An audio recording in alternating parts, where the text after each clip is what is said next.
Hello everyone, let's solve today's LeetCode problem, that is the intersection of two arrays. So problem statement काफ़ी simple है. Let's see, given two integer arrays nums1 and nums2 array दे रखा है, हमें उन दोनों का intersection return करना है. बट एक थोड़ा सा कैच ये है, each element in the result must appear as many times as it shows in both arrays and you may return the result in any order. For example, जैसे कि ये nums1 में जो 2 है वो हमारा 2 टाइम्स अपियर हो रहा है और nums2 में 2 टाइम्स अपियर हो रहा है, तो रिज़ल्ट में हमें 2 टाइम्स ही पुश करना पड़ेगा हमने 2 को. ठीक है. इसी तरह nums1 में 4 1 टाइम अपियर हो रहा है बट nums2 में लेकिन 4 2 टाइम्स अपियर हो रहा है. बट यहाँ पे nums1 में 4 अगर 2 टाइम्स होता तो हम 2 टाइम्स पुश करते अपने रिजल्टेंट वेक्टर में. नाउ अब देखते हैं कौन सा एलिमेंट कॉमन है. यहाँ पर हम देख पा रहे हैं 9 कॉमन है, तो 9 पुश हो जाएगा. Which is the required result. Now let's see the approach. Now let's see हम मैप से कैसे सॉल्व करेंगे, इंटरसेक्शन कैसे करेंगे टू एरेस का nums1 एंड nums2 का. तो पहले क्या करते हैं, nums1 जो एरे है इसे मैप में पुश कर देते हैं. 4 की फ्रीक्वेंसी 1 है, सिमिलरली 9 की फ्रीक्वेंसी 1 है एंड 5 की फ्रीक्वेंसी भी 1 है. नाउ अब हम क्या करेंगे, हम जो nums2 एरे है उसके ऊपर आइट्रेट करेंगे और देखेंगे क्या ये जो 9 एलिमेंट हमारे मैप में प्रेजेंट है, अगर प्रेजेंट है तो हम इसे अपने रिजल्टेंट वेक्टर में पुश कर देंगे. जैसे ये हमारा रिजल्टेंट वेक्टर है. ठीक है. नाउ हमारा 9% था तो 4% है, अभी तक तो प्रेजेंट नहीं है. ठीक है. अब हम यहाँ पे आते हैं, क्या 4% है? हाँ है, तो रिज़ल्ट में 4 आ गया. बिकॉज़ हम मैप में से देख रहे हैं तो हमारा जो टाइम लगेगा ऑफ 1 लगेगा. ठीक है. नाउ अब इस पे आते हैं 9 पे. क्या हमारा 9 एलिमेंट प्रेजेंट है? हाँ प्रेजेंट है. ठीक है, तो 9 पुश हो गया. लेकिन हम यहाँ क्या करना है, हमें इसकी फ्रीक्वेंसी भी ज़ीरो करनी पड़ेगी बिकॉज अभी एक बार यूज़ हो गया. और 4 इसी सिमिलरली 4 की फ्रीक्वेंसी भी ज़ीरो होगी क्योंकि हमने एक बार 4 पुश कर दिया था. नाउ हम यहाँ पे आएंगे 8 पे. क्या 8 हमारा प्रेजेंट है मैप के अंदर? नहीं प्रेजेंट है. ठीक है. क्या 4 प्रेजेंट है? नहीं प्रेजेंट है. तो ये हमारा आंसर हो जाएगा. ठीक है. I hope you got it.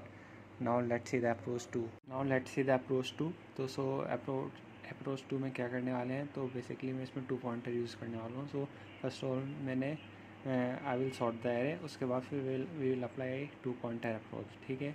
जैसे nums1 एरे ये था हमारा 4 9 and 5. After sorting it will become 4 5 and 9. ठीक है. ये nums1 एरे हो गया. सिमिलरली nums2 एरे ये था 9 4 9 8 4. After sorting it will become like this 4 4 8 9 9. Now ये nums1 एरे आ गया हमारे पास, ये nums2 एरे आ गया. Now we will take one pointer here. Let's take I. Another pointer let's take J. क्या ये जे इक्वल है? हाँ इक्वल है, तो will push in the array. 4 आ गया. ठीक है. Now increment I, increment J. ठीक है. नाउ अब हम क्या करेंगे, दोनों आई एन जे इक्वल नहीं है तो किसको आगे बढ़ाएं, या दोनों को एक साथ आगे बढ़ाएं. बिकॉज हमारा जो आई एलिमेंट है क्या पता वो आगे हमें जे जो nums2 का एरे उसमें आगे मिल जाए, तो इसलिए हम क्या करेंगे, जे को आगे बढ़ाएंगे. नाउ क्या आई एन जे इक्वल है? नहीं इक्वल है, तो अब क्या करेंगे हम, क्या करेंगे, तो आई को आगे, जे एलिमेंट हमारा बड़ा है तो आई को आगे बढ़ाएंगे. क्या एन जे इक्वल है? नहीं इक्वल है. कौन सा बड़ा एलिमेंट है? 9 ले, इसीलिए हम जे को आगे बढ़ाएंगे. तो जे आ गया. क्या एन जे इक्वल है? हाँ इक्वल है, तो will push in the array. Similarly इस तरह हमारा ट्रेवर्स हो जाएगा और ये 2 एलिमेंट्स हमारे इंटरसेक्शन के बाद निकलेंगे. Now let's see the code of approach 1. So basically हम मैप यूज़ कर रहे थे, तो पहले तो मैंने जो nums2 एरे था उसका साइज़ निकाल लिया. Then I declare the order map जिसके अंदर अपने nums1 के एलिमेंट को पुश करेंगे. यहाँ पे मैंने जो nums1 के एलिमेंट है उसे पुश कर दिया और उनकी फ्रीक्वेंसी इंक्रीज़ कर दी जितनी बार वो आई है. उसके बाद मैंने एक आंसर वेक्टर डिक्लेयर किया जिसके अंदर हम अपना जो रिजल्टेंट आंसर है वो पुश करेंगे. उसके बाद फिर मैंने nums2 पर ट्रैवर्स किया और ये nums2 का एक एलिमेंट निकाला. फिर देखा क्या कि इसकी फ्रीक्वेंसी ग्रेटर देन 0 है. हाँ ग्रेटर देन 0 है, तो पहले माइनस किया सो दैट हमें पता चल जाए कि इसकी जब दूसरा एलिमेंट मैंने ट्रेवर्स करने आए कि इसकी ये 0 हो चुका है, इसे यूज़ नहीं कर सकते, उसके बाद मैंने यहाँ पुश कर दिया एंड देन उसके बाद एट लास्ट मैंने रिटर्न कर दिया आंसर को। इसकी जो टाइम कॉम्प्लेक्सिटी वो होगी क्योंकि because we are you traversing और ट्रेवर्स कर रहे हैं नम्स2 एलिमेंट को और सर्चिंग कर रहे हैं, तो ऑफ एन होगी N space complexity of N होगी because we are using unordered map. ठीक है, now let's try to run this code. I hope we are able to pass all the test cases. Indeed yes. Let's try to submit this code.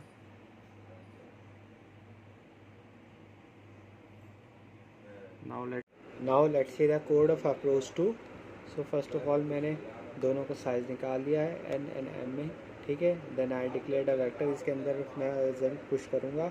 उसके बाद first जैसे मैंने कहा था पहले sort कर लिया nums1 को, इसी तरह nums2 को सॉर्ट कर लिया। देन मैंने 2 पॉइंटर लिए और अप्लाई कर दिया i लेस देन m जब तक नहीं होगा j लेस देन m। उसके बाद अगर दोनों एलिमेंट इक्वल आ गए स्टार्टिंग में तो उसके अंदर पुश कर दिया रिजल्ट ऑफ वेक्टर का जो हमारा आंसर और दोनों का इंक्रीमेंट करा। एंड जस्ट सपोज हमारा जो nums1 आई है ग्रेटर हुआ nums2 के एलिमेंट से, तो हम क्या करेंगे पहले nums2 के एलिमेंट को इंक्रीज़ करेंगे।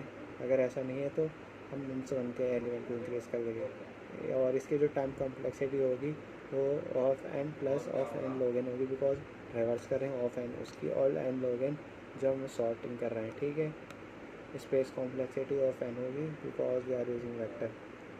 Now let's try to run this code also. I hope we are able to pass all the test cases.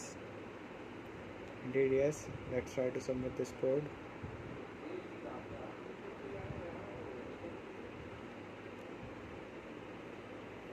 Code submitted successfully. Thank you for watching.